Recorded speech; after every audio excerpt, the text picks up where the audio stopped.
दोस्तों आज हम बात कर रहे हैं सैंपल पेपर नंबर 1 की 2024 एग्ज़ाम के लिए बुक कीपिंग एंड अकाउंटेंसी का। यानी अकाउंटेंसी की हम बात करने वाले हैं 2024 एग्ज़ाम के क्वेश्चन पेपर के सॉल्यूशन की, जो कि आपका सैंपल पेपर नंबर 1 है। इसके बाद सैंपल पेपर नंबर 2, 3, 4, 5 ये सारे आ जाएंगे। अन्य विषय जो आपके अदर सब्जेक्ट्स हैं, जिसमें एसपी है, ओसीएम है, उनके सैंपल पेपर्स, इकोनॉमिक्स है, उनके सैंपल पेपर्स अपलोड कर दिए गए हैं। फर्स्ट वाले सभी के सैंपल पेपर्स अवेलेबल हैं। अगर इन सैंपल पेपर्स को पाँचों को आप रीड कर लेते हैं तो आपको एग्ज़ाम में कोई भी मुसीबत नहीं आने वाली है।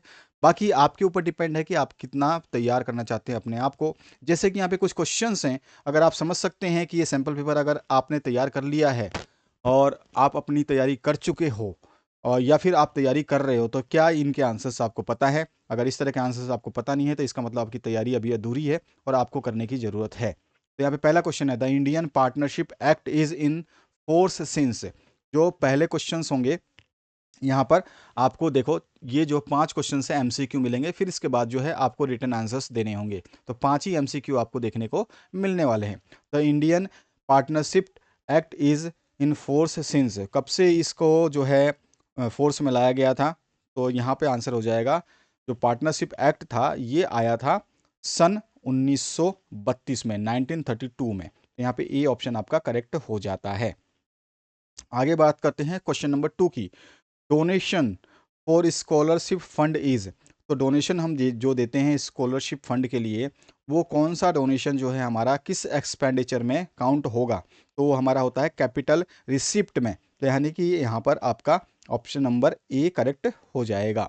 इसके बाद जो तीसरा क्वेश्चन है, the ratio by which existing partners are benefited is dash.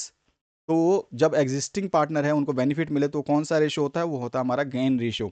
यहाँ पे भी आपका ए ऑप्शन करेक्ट हो जाता है। नेक्स्ट जो क्वेश्चन है इसकी बात करते हैं, realisation account is dash on realisation of asset. तो क्या होता है ये रियलाइजेशन अकाउंट इज डैश? तो रियलाइजेशन अकाउंट जो है ये क्या हो जाता है? क्रेडिट हो जाता है ऑन रियलाइजेशन ऑफ एसेट पे। तो यहाँ पे बी ऑप्शन जो है करेक्ट हो जाएगा। और पांचवा एमसीक्यू जो है आपका, इसे पूछा गया है, the document inviting to subscribe the shares of a company is. तो इनवाइटिंग करता है तो उसको हम क्या बोलते हैं? प्रोस्पेक्टस बोलते हैं। तो यहाँ पे कौन सा ऑप्शन सही हो जाएगा? Option number A he correct हो जाएगा। तो यहाँ पर आपके सारे एमसीक्यू कंप्लीट हो गए। इस तरह के क्वेश्चंस अगर आपको आते हैं, क्या आपने अंदाज़ा लगा लिया था? क्या आप सही कर सकते हैं? और कौन सा ऑप्शन आपका सही होता और कौन सा गलत होता? तो इससे अंदाज़ा लगा सकते हैं कि आपकी प्रिपरेशन कैसी चल रही है। ये सैम्पल पेपर नंबर 1 है। सैम्पल पेपर नंबर 2 जो है आपको नेक्स्ट वीडियो में मिल जाएगा। पार्ट बी जो है, यहाँ पर आपको answer in one sentence only जो है देना है। तो आपको सबसे पहला क्वेश्चन पूछा गया, व्हाट इज पार्टनरशिप डीड। इसका आंसर जो है आप बता सकते हैं क्या होता है partnership deed. What is surplus, surplus का आपको जो है यहाँ पे डेफिनेशन देनी है। अगेन जो है, what is meant by reconstitution of partnership. बहुत बार ये क्वेश्चन पूछा गया है तो आपको ध्यान रखना है, इसका आंसर ये हो जाएगा। नेक्स्ट जो फोर्थ क्वेश्चन है, what is dissolution of partnership firm, वो क्या होता है? तो इसका डेफिनेशन हम यहाँ से लिख सकते हैं।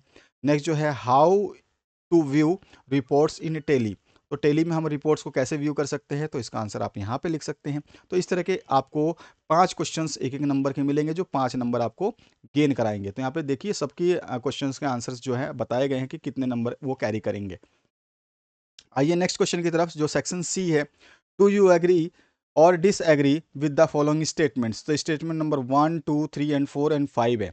इन सभी स्टेटमेंट्स को हम अगर पढ़ते हैं तो कौन से ऑप्शन सही हो जाएंगे? तो पहला स्टेटमेंट जो है वो आपका डिसएग्री होगा, दूसरा आपका डिसएग्री होगा, तीसरा एग्री है, चौथा डिसएग्री और पांचवा भी डिसएग्री। यानी कि इस पूरे सॉल्यूशन में आपको देखने को मिलेगा कि एक ही जो थर्ड है वो एग्री है, बाकी सारे के सारे डिसएग्री हैं। ठीक है, सारे के सारे डिसएग्री हैं। नेक्स्ट जो क्वेश्चन है, find out odd. Odd one कौन सा है? बिल रिसीव्स, रिसीवल्स है, गोल्ड एंड सिल्वर्स है, साथ ही साथ बैंक ओवरड्राफ्ट जो है ये आपको दिख ही रहा है कि अलग हो जाएगा, इन्वेस्टमेंट में नहीं आता है। इन्वेस्टमेंट में आपका बिल रिसीवल्स और गोल्ड एंड सिल्वर्स भी आ जाते हैं। तो यहाँ पे बैंक ड्राफ्ट जो है ये आपका क्रॉस हो जाएगा, यानी कि ओड वन है। इसके बाद जो है, कंप्यूटर्स, सैलरीज, मशीनरी, फर्नीचर, तो आपके जो है ये एसेट्स हैं, तो इसमें सैलरीज जो है इसको हटा देंगे। बिल्डिंग, कैपिटल, रिजर्व फंड और बैंक लोन, तो यहाँ पर जो है आपका कौन सा ऑप्शन आ जाएगा सही? तो यहाँ पर देखेंगे आप, जो बिल्डिंग है ये आपका कैपिटल रिजर्व फंड और बैंक लोन से अलग है, तो बिल्डिंग जो है ये कैंसिल आउट हो जाएगा। ड्रॉवर और ड्रॉवी और पेई और बैंक, तो इसमें बैंक जो है अलग हो जाएगा, ड्रॉवर ड्रॉवी और पेई जो तीनों जो हैं इसमें आ जाएंगे। और इसमें प्रोस्पेक्टस, एप्लीकेशन, फाइनल कॉल और अलॉटमेंट में जो आपका ऑप्शन है इसमें कौन सा सही हो जाएगा, तो इसमें हो जाएगा आपका राइट ऑप्शन जो है वो हो जाएगा प्रोस्पेक्टस, क्योंकि एप्लीकेशन, फाइनल कॉल और अलॉटमेंट तो तीनों सिमिलर हो जा रहे हैं, आपका ऑड क्या आ रहा है, प्रोस्पेक्टस, तो ये भी आपका क्रॉस हो गया। तो इस तरह से ये आंसर्स हैं, यहाँ पे जो है सभी के आंसर्स लिखे गए हैं, आप इन आंसर्स को जो है आसानी से पढ़ सकते हैं, तैयारी कर सकते हैं। नेक्स्ट जो है, Hansa and Kavya share profit and losses in ratio 3:2 respectively, their balance sheet on 31 March 2023 was under. तो यहाँ पे बैलेंस शीट दी रखी है आपको। अब इस बैलेंस शीट के हिसाब से जो है क्वेश्चन जो पूछे गए हैं उसको ध्यान देना है, और ये क्वेश्चन जो है आपका 10 मार्क्स कैरी करता है, ये ध्यान रखना है। तो ये बैलेंस शीट है आपका। अब यहाँ पर जो क्वेश्चन है उसको आगे और बताया गया है, इसमें जो है they admitted minor to Munir in to partnership 1/4/2023, the terms being that. तो यहाँ पे टर्म्स लिखे हैं, जब मुनीर को जो ये एडमिट कर रहे हैं अपने पार्टनरशिप में, तो ये कुछ टर्म्स उन्होंने दिए हैं। अब इस टर्म्स के हिसाब से प्रिपेयर करना हमें profit and loss adjustment account, साथ ही साथ capital accounts of partners and the balance sheet of the new firm. तो ये सारे के सारी चीज़ें हम प्रिपेयर करेंगे, और यहाँ पे इसका आंसर है सबसे पहले जो हमारा आ जाएगा profit and loss adjustment account, उसके बाद जो है पार्टनर्स कैपिटल अकाउंट, और नेक्स्ट जो आ जाएगा बैलेंस शीट ऑन 1 अप्रैल 2023। तो ये बैलेंस शीट हो जाएगा। इसमें वर्किंग नोट्स जो हैं इनको हम इंक्लूड जरूर करेंगे, ये बहुत इंपॉर्टेंट होते हैं, अदरवाइज जो है आपके नंबर कट जाएंगे। इसी के और पार्ट में एक और क्वेश्चन मिलेगा आपको, इसी क्वेश्चन में और पार्ट भी मिलेगा। अमन और Bankim and Chitra are partners of a firm sharing profit and loss in 3:3 ratio, the firm balance sheet as on 31 March 2023 is under. तो यहाँ पे बैलेंस शीट फिर से दिया गया, ये भी 10 मार्क्स का ही क्वेश्चन रहेगा, या तो आइदर आप ऊपर वाला करें आइदर नीचे वाला करें। तो यहाँ बैलेंस शीट जो है आपको दिया गया है इस क्वेश्चन में। इसके बाद में जो है इसकी कुछ कंडीशंस दी गई हैं, जो कि यहाँ पे कंडीशंस आप देख सकते हैं। On 1 April 2023 Chitra retired from the firm on the following terms. अब इसको रिटायर किया गया है, ये इसके टर्म्स हैं, 4 टर्म्स दिए गए हैं। इन 4 टर्म्स के हिसाब से आपको पास नेसेसरी जनरल एंट्रीज आपको करनी है अकाउंट्स में। तो यहाँ पर जो है इसका आंसर इस तरह से हो जाएगा। बुक ऑफ जो है अमन और बंकीम और चित्रा का जनरल एंट्रीज किस तरह से हमें करना है, तो वो हम बताएंगे इस तरह से करना है। इसको अगर मैं समझाऊं तो वीडियो बनेगी 3 से 4 घंटे की, इतना समय आपके पास बिल्कुल भी नहीं है, और आपको जो है ये क्वेश्चंस के आंसर्स मैं प्रोवाइड कर रहा हूँ, तो इसको आप जो है तैयार कर सकते हैं। यहाँ पे आपके सारे के सारे ये क्वेश्चंस हैं, क्वेश्चंस के आंसर्स हैं, ये सारे के सारी शीट जो है जनरल एंट्री की आपको इस तरह से तैयार करनी है। इसको आप चेक कर सकते हैं, प्रैक्टिस आप कर चुके होंगे जनरल एंट्रीज कैसे करते हैं। इसमें वर्किंग नोट क्या होगा ये आप जो है बताएंगे ज़रूर, नहीं तो नंबर कट जाते हैं। पार्टनर्स कैपिटल अकाउंट भी आपको इसमें शो करना है, तो ये भी हो जाएगा। नेक्स्ट जो थर्ड क्वेश्चन है, इसमें आपको बैलेंस शीट दिया गया है, इस तरह का बैलेंस शीट जो है इसमें भी आपके जो हैं अमूल है और सुरमूल है, ये दोनों पार्टनर्स हैं, प्रॉफिट और लॉस को शेयर करते हैं। 3:2 में बैलेंस शीट उनका दिया गया है, और यहाँ पे कंडीशंस जो है बैलेंस शीट में कौन से अमाउंट है और कौन से एसेट्स हैं, लायबिलिटीज़ हैं, उन सभी को दिया गया है। उसकी कुछ कंडीशंस यहाँ पर ये दी गई हैं। इस कंडीशंस के हिसाब से जो है आपको realisation account, partners current accounts और पार्टनर कैपिटल अकाउंट और बैंक अकाउंट, ये सभी को प्रिपेयर करना है। सबसे पहले जो है आप रियलाइजेशन अकाउंट प्रिपेयर करेंगे, तो ये हो जाएगा आपका। इसके बाद जो है ये कंप्लीट करने के बाद जो है आप दूसरा करंट अकाउंट तैयार करेंगे, और इसको कंप्लीट करने के बाद कैपिटल अकाउंट तैयार करेंगे, और फिर लास्ट जो है आपका फोर्थ नंबर वो बैंक अकाउंट तैयार करेंगे। तो इस तरह से आप सारे करते हैं तो आपको 10 मार्क्स मिलेंगे। और ऑप्शन जो है इसमें आपको फिर से और ऑप्शन मिलेगा, और ऑप्शन की भरमार रहेगी आपके एग्जाम पेपर में, उसकी चिंता करने की ज़रूरत नहीं है। किस तरह से क्वेश्चंस करने हैं यहाँ पे जैसे किया गया इस तरह से ही क्वेश्चंस करने हैं, ये आपको यहाँ पे बताया जा रहा है। सॉल्यूशंस आपके सामने हैं, और क्वेश्चंस भी आप देख रहे हैं और आंसर्स भी आप देख रहे हैं। यहाँ पर फिर से अंशु परचेज गुड, और यहाँ पर जो है उसने गुड्स कितने का खरीदा, 36,000 का खरीदा है, 36,000 का, फ्रॉम काव्या। ऑन क्रेडिट किया है उसने 15 अप्रैल 2023 को। Kavya draws after sight bill for the amount due on Anshu's for 3 months which was accepted by Anshu on 18 April 2023। On 20th April 2023, Kavya endorsed the bill to his editor John in full settlement of his amount 37,800. On the due date, the bill was dishonored by the Anshu. तो अब यहाँ पर जो है आपको बताना है इसकी जनरल एंट्री क्या होगी।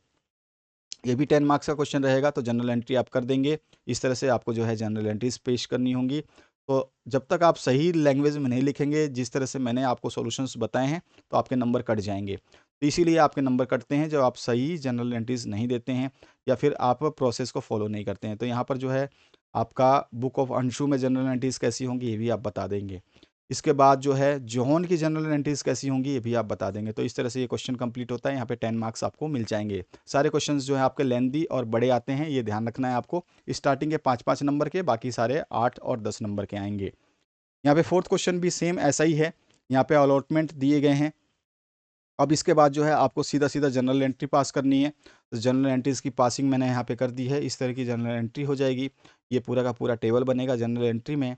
तो यहाँ पे 3rd 4th number, 5th number, 6th number, then 7 number, 8 number, ये जनरल एंट्रीज हो जाएंगी। इसमें फिर से आपको एक और ऑप्शन मिलेगा। मैंने कहा कि आपके और ऑप्शंस हर क्वेश्चन में आपको देखने को मिलेंगे। ऑप्शंस जरूर देखने को मिलेंगे हर क्वेश्चन में आपको। स्टार्टिंग के 5 नंबर के क्वेश्चंस ऑप्शंस फ्री होंगे, लेकिन उसके बाद के जो क्वेश्चंस हैं वो सारे ऑप्शंस से भरमार होंगे और सभी में आपको ऑप्शंस मिलेंगे। यहाँ पे एक्सप्लेन करना है importance of computerise accounting system, और ये जो है 8 नंबर का आएगा, यानी कि 8 पॉइंट तो कम से कम आपको लिखने ही लिखने हैं। और इस तरह की थ्योरी क्वेश्चन एक ही मिलेगी आपको। तो ये जो है इसके अकाउंटिंग सिस्टम के जो भी आप बता सकते हैं इंपॉर्टेंस क्या हो सकते हैं, तो इसमें बहुत सारे पॉइंट्स हैं जिसको मैंने लिखा है। इसमें से आप जो है कोई भी 8 चूज़ करने हैं, एनी 8 ही आप जो है लिखेंगे वो बेहतर रहेगा। बाकी आप एक्स्ट्रा लिखना चाहें तो लिख सकते हैं। नेक्स्ट जो क्वेश्चन है आपका, यहाँ पे फिर MNO वर इक्वल पार्टनर्स। अब वो देयर बैलेंस शीट यहाँ पे शो की गई है। अब इस बैलेंस शीट के अकॉर्डिंग जो है कुछ कंडीशंस दी गई हैं। इस कंडीशंस को पढ़ने के बाद में है प्रॉफिट लॉस एडजस्टमेंट अकाउंट बनाना है, पार्टनर्स कैपिटल अकाउंट बनाना है, साथ ही साथ balance sheet of the continuing firm बनाना है। यानी कि तीनों चीज़ें आपको बनानी होगी, और तीनों चीज़ बनाने के बाद में आपको जो है 8 मार्क्स मिलने वाले हैं। सबसे पहले प्रॉफिट और लॉस एडजस्टमेंट की हम बात करें तो उस तरह का आपका बन जाएगा। पार्टनर्स कैपिटल अकाउंट बनाएंगे तो ये बन जाएगा। और नेक्स्ट जो है बैलेंस शीट बनाएंगे तो आपका ये बन जाएगा। वर्किंग नोट्स जरूर लिखेंगे, नहीं तो नंबर कट जाते हैं। नेक्स्ट जो है इसी में और पार्ट आपको मिलेगा।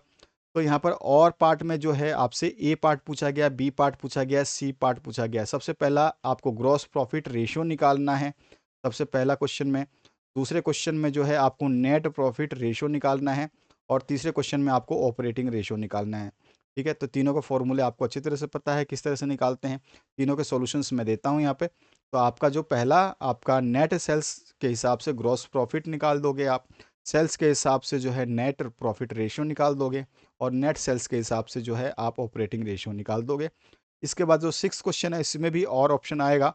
यहाँ पर जो है आपको पेमेंट्स दिए गए हैं सतारा स्पोर्ट्स क्लब का, और इसमें इनकम एंड एक्सपेंडिचर अकाउंट जो है आपको दिया गया है इस तरह का। अब यहाँ पर इस अकाउंट को देखने के बाद में आपको इसकी बैलेंस शीट निकालनी है। बैलेंस शीट निकालने के लिए जो है आपको सारे के सारे रूल्स और जो प्रोसीजर्स हैं उसको फॉलो करने होंगे। एडजस्टमेंट जो आपको दिखाने हैं वो यहाँ पे दिया गया है। इसके बाद जो है आंसर की बात करें इनकम एंड एक्सपेंडिचर अकाउंट की, तो ये यहाँ पे आंसर आप इस तरह से लिख देंगे। ये पूरा का पूरा डिटेल सोल्यूशन है, और इसको आप नोट कर सकते हैं। प्रैक्टिस जरूर करिएगा, और वर्किंग नोट्स आपको ज़रूर बताना है। हमेशा वर्किंग नोट्स जो है जहाँ पर ज़रूरत पड़ती है वहाँ पे बताओगे। और ओपनिंग बैलेंस शीट जो है, बैलेंस शीट जब आप स्पोर्ट्स की तैयार करोगे तो उसको भी आपको बताना होगा। तो इस तरह से आपका कंप्लीट होगा। बैलेंस शीट जो है क्लब का वो भी आप बताओगे। ओपनिंग बैलेंस शीट जो है कंप्लीट होगा तभी जब आप इसको क्लियर करोगे। तो यहाँ पे क्लियरिंग हो जाएगा कैपिटल फंड के हिसाब से। अब जो नेक्स्ट है 7th क्वेश्चन, जो कि सेकंड लास्ट क्वेश्चन रहेगा। इसमें आशा और निराशा दो जो है पार्टनर्स हैं। ये 1/1 रेशो में जो है अपने प्रॉफिट और लॉस को जो है शेयर कर रहे हैं। यहाँ पर जो है ट्रायल बैलेंस इन्फॉर्मेशन और उसके अलावा एडिशनल इन्फॉर्मेशन दी गई हैं। इसको आप देखेंगे तो ये जो आपके इन्फॉर्मेशंस हैं यहाँ पर पूरा का पूरा टेबुलर फॉर्म में दिया गया है। और इसको पढ़ने के बाद में जो है एडजस्टमेंट को आपको देख लेना है। ये एडजस्टमेंट है इसके, और इसके बाद जो है इसका आंसर्स आपको दे देने हैं। तो ये रहा इसका कंप्लीट सॉल्यूशन, और इस तरह का आपका जो है इसका आंसर हो जाएगा। तो इस टेबल को आप जो है प्रिपेयर करिए, समझिए कैसे बनाना है। और इसके बाद जो है आपका नेक्स्ट क्वेश्चन आता है, उसकी बात करते हैं। बैलेंस शीट भी आप बना देंगे इसमें, और हिंट्स जो है या फिर आप बोल सकते हैं वर्किंग नोट्स, तो आप ये वर्किंग नोट्स यहाँ पे समझा सकते हैं, ये ज़रूरी होता है। और यही आपके जो क्वेश्चंस हैं ये आपके टोटल क्वेश्चंस हैं।